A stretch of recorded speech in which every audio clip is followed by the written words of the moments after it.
है mindful people. आज से कुछ दिन पहले मैंने एक वीडियो बनाया था जिसमें मैंने बताया था कि आपके एक ईमेल करने से कितना पॉल्यूशन होता है। तो उस वीडियो में मैंने बताया था कि कैसे आपके एक ईमेल करने से 20 ग्राम CO2 एटमॉस्फेयर में रिलीज हो जाता है। बट मैंने ये नहीं बताया था कि होता कैसे है। तो आज की इस वीडियो में मैं यही बताने वाला हूँ कि कैसे आपके एक ईमेल से 20 ग्राम CO2 एटमॉस्फेयर में रिलीज हो जाएगा। चलिए आज की इस वीडियो को शुरू करते हैं। और अगर अभी तक आपने हमारे चैनल को सब्सक्राइब नहीं किया है तो जल्दी से सब्सक्राइब कर लेना। कि हम एक दिन में ही 350 करोड़ गूगल सर्चेस किए जाते हैं। 30 करोड़ से ज्यादा फोटोज रोज फेसबुक पे अपलोड किया जाता है और 50 करोड़ ट्वीट्स ट्विटर पे किया जाता है। 9 मिलियन फोटोज इंस्टाग्राम पे अपलोड किए जाते हैं और यू मे नॉट बिलीव कि यूट्यूब पे ही सिर्फ एक दिन में ही 500 करोड़ वीडियोस देखी जाती हैं और 500 घंटे की वीडियोस हर एक मिनट में अपलोड की जाती हैं। कहने का मतलब ये है कि हम इंटरनेट से कितना ज़्यादा जुड़ सके हैं। हम इसके बिना अपनी लाइफ को सोच ही नहीं सकते हैं और हमें ये सोच के भी बहुत डर लगता है कि कभी अगर एक दिन के लिए इंटरनेट बंद हो गया तो हमारा क्या होगा। अब जैसा ही हर सिक्के के दो पहलू होते हैं, ये बात हर चीज में लागू होती है। बिल्कुल इसी तरह इस केस में भी 100% सही है कि इंटरनेट के कई सारे प्रॉफिट्स और ड्रॉबैक्स हैं, लेकिन इसके एक बात है जो सबसे अलग है और वो है इसके इनविजिबिलिटी।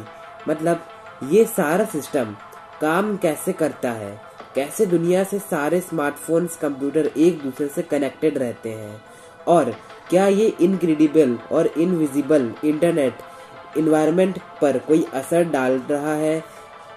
नहीं तो इसका आंसर है हाँ। आपके कीबोर्ड का हर एक क्लिक और आपके फिंगर की हर एक स्वाइप अर्थ को पॉल्यूट कर रहा है। आई एम श्योर आपके मन में अब कई सारे सवाल आ रहे होंगे कि हाउ इज इट पॉसिबल। तो चलो पता लगाते हैं इंटरनेट से पॉल्यूशन होता कैसे है। इससे पहले हमें ये पता लगाते हैं कि आखिर ये सारा सिस्टम वर्क कैसे करता है। तो बेसिकली ये दो कंपोनेंट्स में होते हैं। पहला है डाटा सेंटर और दूसरा है नेटवर्क कम्युनिकेशन सिस्टम।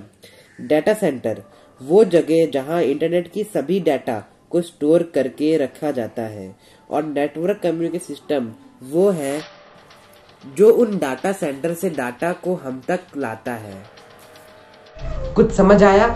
नहीं, चलो हम पहले जानते हैं डाटा सेंटर्स के बारे में।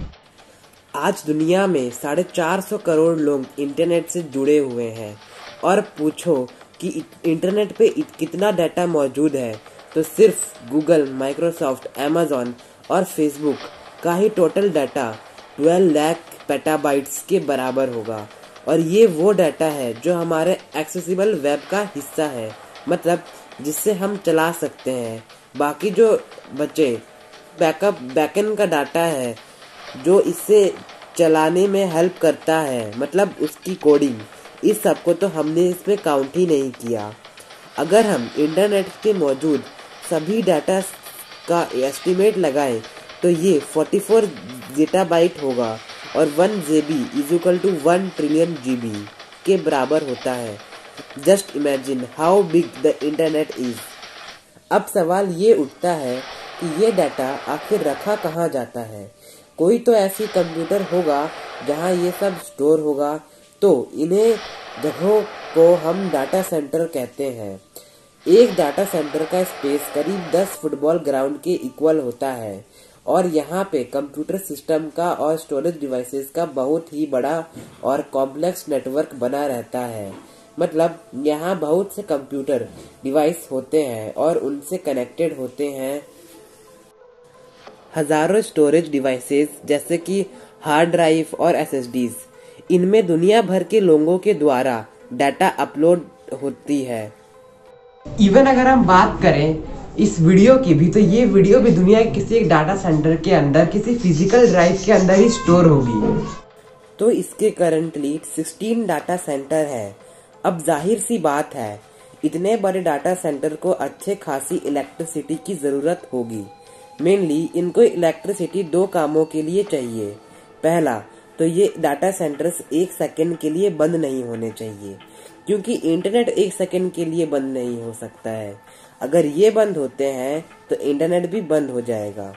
दूसरा ये कि जब इतने सारे स्टोरेज डिवाइसेस एक साथ रखे जाते हैं तो इनमें से काफ़ी ज़्यादा अमाउंट में हीट रिलीज होती है। इन अनुमान में दुनिया के सारे डाटा सेंटर मिल के 416 टेरावाट आवर्स की पावर कंज्यूम करते हैं।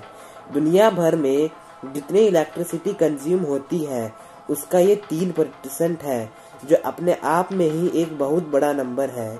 और इसमें हम 80% इलेक्ट्रिसिटी हम कोल से प्रोड्यूस करते हैं, जो कि एक नॉन रिन्यूएबल सोर्स है। नॉन रिन्यूएबल सोर्स मतलब कि वो सोर्स या वो चीज़ जो हमारे पास लिमिटेड अमाउंट में ही है और वो ख़त्म हो सकता है। और रिन्यूएबल सोर्स मतलब वो सोर्स या वो चीज़ जो हमारे पास अनलिमिटेड अमाउंट में है, मतलब जो कभी भी ख़त्म नहीं होंगे। अब बात करते हैं नेटवर्क कम्युनिकेशन सिस्टम की। आपको तो लगता होगा कि इंटरनेट एक वायरलेस कम्युनिकेशन सिस्टम है, मतलब इसमें नेट वायर की भी ज़रूरत ही नहीं है। मतलब देखो, ये मेरा फ़ोन है और इसमें नेट चल रहा है, लेकिन इसमें वायर कहाँ है? लेकिन अगर मैं बोलूँ कि इंटरनेट एक वायर से बना हुआ ही एक कम्युनिकेशन सिस्टम है, तो अगर आप अपने घर में 10 कंप्यूटर लो और उसे वायर से कनेक्ट कर दो और सारे कंप्यूटर एक दूसरे से फाइल ले सकते हैं और डाल सकते हैं एक दूसरे को, तो यही तो है इंटरनेट। आपने अपना खुद का इंटरनेट बना लिया है। ये जो इंटरनेट चल रहा है ना, ये इंटरनेट डाटा सेंटर से इंफॉर्मेशन को आप तक वायर की जरिए ला रहा है। ये वायर समुद्र के नीचे से एक देश से दूसरे देश से कनेक्ट करते हैं। 2017 में आए रिपोर्ट से हमें ये पता चलता है कि दुनिया भर के समुद्र के नीचे 11 लाख किलोमीटर से ज़्यादा लेंथ की वायर्स बिछे हुए हैं। ये वायर्स इलेक्ट्रिकल करंट को ही ट्रांसमिट करते हैं, मतलब इन्हें भी इलेक्ट्रिसिटी की ज़रूरत पड़ती है। और हर साल इनमें 354 टेरावाट आवर्स की एनर्जी यूज़ होती है। इसके अलावा इंटरनेट सर्विस प्रोवाइडर्स डाटा बैकहोल्स का भी इंटरनेट इस्तेमाल करते हैं। ये ऐसे डिवाइस है जिससे आपके फ़ोन में इंटरनेट की स्पीड कांस्टेंट बनी रहती है। सोचिए कि इस सब में सिस्टम में कितने इलेक्ट्रिसिटी की ज़रूरत पड़ती होगी और इस इलेक्ट्रिसिटी के फॉर्मेशन में कितना सारा फॉसिल फ्यूल कंज्यूम हो रहा होगा। ऑन एन एस्टिमेट इसका CO2 का शेयर ग्लोबल CO2 एमिशन में 2% से भी ज़्यादा है। जस्ट फॉर कंपैरिजन, दुनिया में जितने एरोप्लेन्स, फाइटर जेट्स, हेलीकॉप्टर्स ये सब उड़ रहे हैं, वो जितना CO2 एमिट कर रहा है ये उसका बराबर है। मतलब ग्लोबल एयर ट्रैफिक और इंटरनेट के दायरा किए जाने वाले पॉल्यूशन इक्वल है। जब आप इंटरनेट पे कुछ भी ब्राउज करते हो तो उसके वजह से 20 मिलीग्राम CO2 पर सेकेंड रिलीज होती है। आपका किया हुआ हर एक गूगल सर्च 5 से 7 ग्राम CO2 एमिट करता है। और जब आप एक ईमेल भेजते हो तो 20 ग्राम CO2 एटमॉस्फेयर में रिलीज होती है। जब आप एक 100 वाट बल्ब को 1 घंटे तक जलाओगे तो इतना पोल्यूशन होता है जितना आपके एक ईमेल भेजने से होता है। अब कई लोगों के मन में सवाल आ रहा होगा कि मेरे एक ईमेल भेजने से या ना भेजने से कोई क्या फर्क होगा, इंटरनेट तो वैसे भी ऑन है ना। तो यार देखो, जो कम्युनिकेशन डिवाइस है वो तब तक एनर्जी को यूज नहीं करेगा जब तक आप उसको कोई काम नहीं करने के लिए दोगे। आपकी ईमेल खोलने पर जो पेज खुल के आता है उसकी कोडिंग भी तो किसी स्टोरेज सिस्टम में ही की हुई है ना। और जब आप उसे कोई काम करने को बोलते हो तभी तो वो वहां से डाटा को ट्रांसमिट करता है और तभी तो आपके स्क्रीन में वो चीज़ खुल के आती है। 2016 में आई रिपोर्ट में के अनुसार हर साल YouTube 1.1 crore ton CO2 emission का कारण बनता है। अभी जो आप ये वीडियो देख रहे हो, इसे अपलोड करते समय मैंने भी नेट पोल्यूशन में इंक्रीज करने में अपना योगदान दिया है। और आप अभी इस वीडियो को देखकर कॉन्स्टेंटली इस पोल्यूशन को इंक्रीज करने में अपना कंट्रीब्यूशन दिया है। तो अब सवाल ये उठता है कि हम इस इंटरनेट से होने वाले पोल्यूशन को कम या एटलीस्ट मिनिमाइज कैसे कर सकते हैं। तो अगर आप में से कोई लोग सोच रहे हैं कि हम इंटरनेट को यूज़ करना लिमिट कर दें, मतलब कि हम अपने कंजम्पशन को ही कम कर दें, तो ऐसा कोई सलूशन नहीं है, ये तो कोई सलूशन है ही नहीं। इसके दो सलूशन हैं।